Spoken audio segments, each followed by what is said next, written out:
Sandeep B Reddy ವತಿಯಿಂದ ಇಫ್ತಿಯಾರ್ ಕೂಟ ಆಯೋಜನೆ. ಸಹಬಾಳ್ವೆಯ ಬದುಕು ಸಾಗಿಸಿ ಸುಂದರ ಸಮಾಜ ನಿರ್ಮಾಣಕ್ಕೆ ಮುಂದಾಗಬೇಕು. ಬಿಜೆಪಿ ಯಾವುದೇ ಒಂದು ಸಮುದಾಯಕ್ಕೆ ಸೀಮಿತವಾದ ಪಕ್ಷವಲ್ಲ. ಎಲ್ಲರನ್ನೂ ಜೊತೆಗೂಡಿ ಎಲ್ಲರ ಅಭಿವೃದ್ಧಿಯೇ ಪಕ್ಷದ ಮೂಲ ಉದ್ದೇಶವಾಗಿದೆ. ಪ್ರಧಾನಿ ನರೇಂದ್ರ ಮೋದಿ, ಮಾಜಿ ಮುಖ್ಯಮಂತ್ರಿ ಯಡಿಯೂರಪ್ಪ ಅವರು ಎಲ್ಲ ಸಮುದಾಯದವರನ್ನು ಒಂದಾಗಿ ಕಾಣುತ್ತಾರೆ. ನಾವು ಕೂಡ ಎಲ್ಲ ಸಮುದಾಯದವರನ್ನು ಜೊತೆಗೂಡಿ ಒಂದಾಗಿ ಬಾಳಬೇಕಾಗಿದೆ. ಮುಂದಿನ ಪೀಳಿಗೆಗೆ ನಾವೆಲ್ಲರೂ ಒಂದೇ ಎಂಬ ಸಂದೇಶ ನೀಡಬೇಕು. ಸಹಬಾಳ್ವೆಯಿಂದ ಜೀವನ ಸಾಗಿಸಿ ಸುಂದರವಾದ ಸಮಾಜ ಕಟ್ಟುವ ಕೆಲಸ ಮಾಡಬೇಕಾಗಿದೆ ಎಂದು ಭಗತ್ ಸಿಂಗ್ ಚಾರಿಟಬಲ್ ಟ್ರಸ್ಟ್ ಅಧ್ಯಕ್ಷ ಹಾಗೂ ಬಿಜೆಪಿ ಮುಖಂಡ ಸಂದೀಪ್ ಬಿ ರೆಡ್ಡಿ ತಿಳಿಸಿದರು. ಅವರು ಚಿಕ್ಕಬಳ್ಳಾಪುರ ನಗರದ ಮದೀನಾ ಶಾದಿ ಮಹಲ್ನಲ್ಲಿ ತಮ್ಮ ವತಿಯಿಂದಲೇ ಆಯೋಜಿಸಿದ್ದ ಇಫ್ತಿಯಾರ್ ಕೂಟದಲ್ಲಿ ಮುಸ್ಲಿಂ ಬಾಂಧವರ ವತಿಯಿಂದ ಸನ್ಮಾನ ಸ್ವೀಕರಿಸಿ ಮಾತನಾಡಿದರು. ಬಿಜೆಪಿ ಮುಸ್ಲಿಮರ ವಿರುದ್ಧ ಅಲ್ಲ, ದೇಶವನ್ನು ಕಟ್ಟಲು ಅಭಿವೃದ್ಧಿಯತ್ತ ಸಾಗಿಸಲು ಎಲ್ಲ ಸಮುದಾಯದವರು ಬೇಕಾಗಿದೆ. ಈ ಒಂದು ನಿಟ್ಟಿನಲ್ಲಿ ಬಿಜೆಪಿ ಎಲ್ಲರನ್ನೂ ಸಮಾನವಾಗಿ ಕಾಣುವ ನೀತಿ ಅನುಸರಿಸುತ್ತಿದೆ. ಕೆಲವರು ಬಿಜೆಪಿಯನ್ನು ಮುಸ್ಲಿಂ ವಿರೋಧಿ ಎಂದು ದೂರಿದ್ದಾರೆ. ಇದು ಸತ್ಯಕ್ಕೆ ದೂರವಾದ ಮಾತು ಎಂದರು. ಇನ್ನು ಸಾಮಾಜಿಕ ಸೇವೆಯೇ ಬೇರೆ, ರಾಜಕಾರಣ ಬೇರೆ. ಯಾವುದೇ ರಾಜಕೀಯ ಲಾಭಕ್ಕಾಗಿ ನಾನು ಸಮಾಜ ಸೇವೆ ಅಥವಾ ಜನರ ಮೆಚ್ಚುಗೆ ಗಳಿಸಲು ಮುಂದಾಗುವುದಿಲ್ಲ. ಹಲವಾರು ವರ್ಷಗಳಿಂದ ಸಾಮಾಜಿಕ ಸೇವೆ ಮಾಡುತ್ತಾ ಬಂದಿರುವೆ, ರಾಜಕೀಯ ಮಾಡಲ್ಲ. ಇನ್ನು ಇಫ್ತಿಯಾರ್ ಕೂಟದ ಆಯೋಜನೆ ಇದೇ ಮೊದಲಲ್ಲ. ಪೆರೆಸಂದ್ರದಲ್ಲಿ ನಿರಂತರವಾಗಿ ಆಯೋಜಿಸಲಾಗುತ್ತಿದೆ.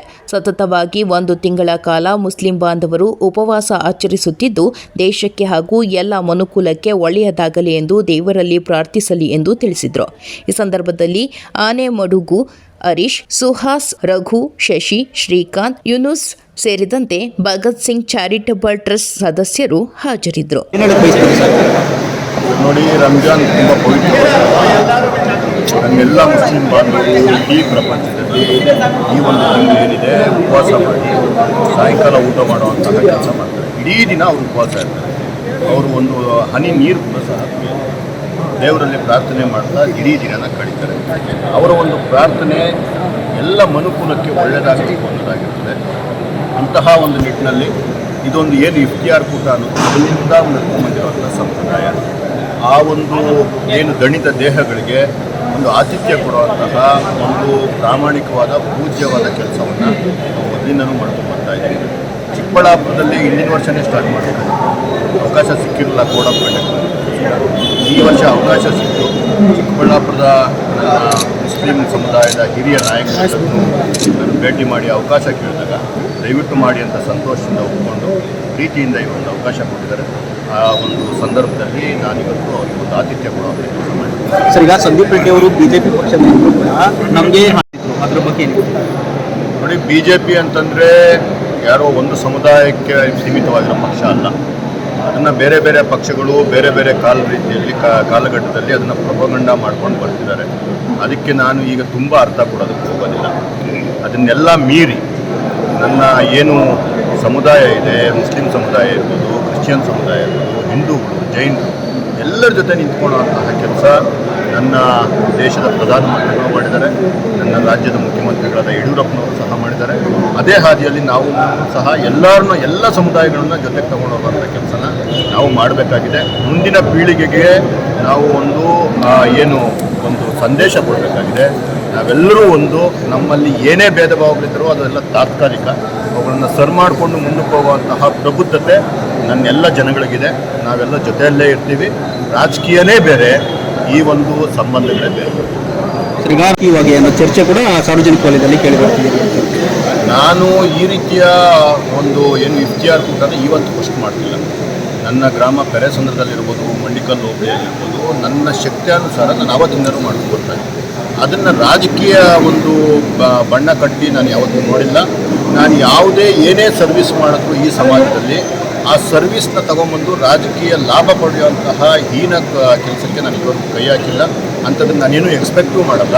ಮುಂದಿನ ದಿನಗಳಲ್ಲಿ ಏನೇ ಸೈದ್ಧಾಂತಿಕವಾಗಿ ಇವರು ನಾನೇ ಬೇಕಾದರೆ ಹಿಂದೆ ಮುಂದೆ ನಾವು ಒಬ್ರಿಗೊಬ್ರು ಎದುರಾಳಿಗಳಾಗ್ಬೋದು. ಈಗ ನನ್ನ ಜೊತೆ ನಿಂತಿರೋರೇ ಎದುರಾಳಿಗಳಾಗ್ಬೋದು. ಎಲೆಕ್ಷನ್ ಆಗೋದ್ಮೇಲೆ ಮತ್ತೆ ಅವ್ರು ನನ್ನ ಸ್ನೇಹಿತರೆ. ರಾಜಕೀಯ ಮತ್ತು ಪ್ರಜಾಪ್ರಭುತ್ವಕ್ಕೆ ಮತ್ತು ಸಂಬಂಧಗಳಿಗೆ ಕರೆಕ್ಟಾಗಿ ನಾವು ಅರ್ಥಗಳನ್ನು ತಿಳ್ಕೊಂಡ್ರೆ ಬದುಕು ಸುಂದರವಾಗಿರ್ತದೆ. ನಿಜಕ್ಕೂ ಅಂತಹ ಒಂದು ಕಲ್ಪನೆಯನ್ನು ಅಂತಹ ಒಂದು ಭಾರತ ನನ್ನ ಒಂದು ಕಲ್ಪನೆ. ಆ ರೀತಿ ಒಂದು ಹೊಸ ಬರಲಿ, ನಾವೆಲ್ಲರೂ ಚೆನ್ನಾಗಿರಲಿ ಅನ್ನೋದು ನನ್ನ ಭಾವನೆ.